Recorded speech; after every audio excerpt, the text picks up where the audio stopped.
como é a formatura de vocês, acredito que muitos vão ficar no colégio, vai ter um ou outro que vai sair. Mas desde agora, a gente já quer deixar uma mensagem para vocês que a amizade de vocês não pode acabar aqui, não pode acabar dentro das portas do Padre Mói.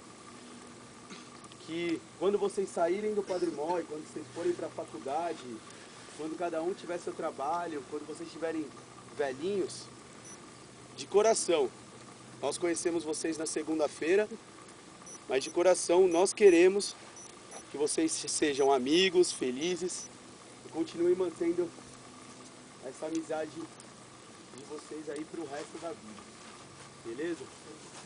Então, começando só para vocês entenderem o porquê que a gente está sentado em volta de uma fogueira e não simplesmente está num salão. Por quê? Porque na fogueira é mais bonitinho e tal? Não. Alguém sabe a história do fogo aqui? Beleza, então vamos lá.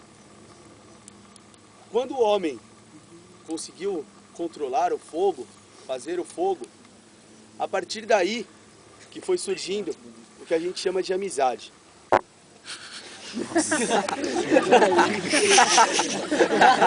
Ó, amizade.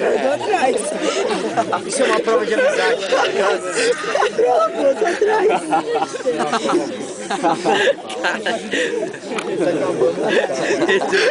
Uma inimizade isso.